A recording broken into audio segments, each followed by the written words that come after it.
ఆ రోజు 31 లక్షల మందికి ఇల్లు కట్టించాలనేటటువంటి లక్ష్యంతో 31 లక్షల మందికి ఇళ్ల పట్టాలు ఇచ్చి 22 లక్షల ఇల్లు ఒకేసారి జగన్మోహన్ రెడ్డి గారు నిర్మాణం స్టార్ట్ చేస్తే దాంట్లో సిమెంట్ కంపెనీలు ఎవరో కూడా, ఎందుకంటే తక్కువ రేటుకి ప్రభుత్వానికి తక్కువ రేటుకి సప్లై చేస్తాయి సిమెంట్ కంపెనీలు, దానికి ఎవరో ముందుకు రారు. ఏదో తక్కువ ఇస్తామండి మేము అంతంత ఇవ్వం అంటారు ఎవరైనా, ఎందుకంటే వాళ్ళకి లాస్ కాబట్టి. సో ఆ రోజు రాకపోతే జగన్మోహన్ రెడ్డి గారు అందరు సిమెంట్ కంపెనీ ప్రతినిధులందరితో మాట్లాడి, అయ్యా ఇది పేదలకు సంబంధించి కట్టించేటటువంటి ఇల్లు, మీరు కూడా కొంచెం పెద్ద మనసు చేసుకొని తక్కువ రేటుకి సప్లై చేయమని అంటే, ఆ రోజు ఏదైతే భారతీయ సిమెంట్స్తో పాటు India cements, Chettinad cements, Dalmia cements వీళ్ళందరూ ఎక్కువ సప్లై చేశారు ప్రభుత్వానికి.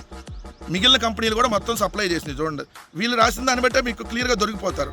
పేదల ఇళ్ల నిర్మాణం కోసం మొత్తం 18 సిమెంట్ తయారీ కంపెనీల నుంచి మొత్తంగా 22,64,855 టన్నుల సిమెంట్ను కొనుగోలు చేశారు. మొత్తంగా 18 సిమెంట్ కంపెనీల నుంచి 22,64,857 టన్నులు.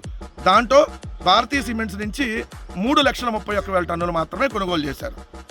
సో కానీ అత్యధికంగా 3,31,000 కోట్లు, 3,31,528 టన్నుల సిమెంటు కొనుగోలు చేశారనేది రాశారు కదా. ఇక్కడ మీరు రాసిన దాని ప్రకారమే చూడండి, మొదటి బస్తా ధరను పీపీసీ రకానికి 225 రూపాయలు, అంటే పీపీసీ రకానికి సంబంధించినటువంటి సిమెంట్ బస్తాను 225 రూపాయలకి, అలానే ఓపీసీకి సంబంధించినటువంటి సిమెంట్ని 235 రూపాయలకి ఏదైతే కొనుగోలు చేశారో నిర్ణయించారు.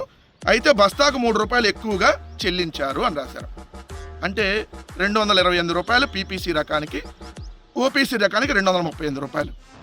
కానీ మార్కెట్ ధర ఎంత ఉంది? ఓపీసీ రకం 280 రూపాయలు ఉంది, పీపీసీ రకం సిమెంట్ బస్తా 330 రూపాయలు ఉంది ఆ రోజు మార్కెట్ ధర.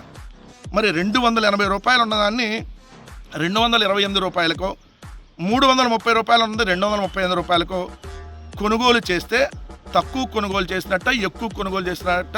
ఓ బూతు కిట్టు, కడుపుకి అన్నం తినకుండా అశుద్ధం తినే బూతు కిట్టుని అడుగుతా ఉన్నా. మీరు అన్నట్టుగా మార్కెట్ రేటు 335, 350 కొనుగోలు చేస్తే స్కాము. 335, 235 రూపాయలు కొనుగోలు చేస్తే ఎట్టా స్కామ్ అయింది? అదేవిధంగా 280 రూపాయలది 228 రూపాయలకు కొనుగోలు చేస్తే ఎట్టా స్కామ్ అయింది బూత్ కిట్టు?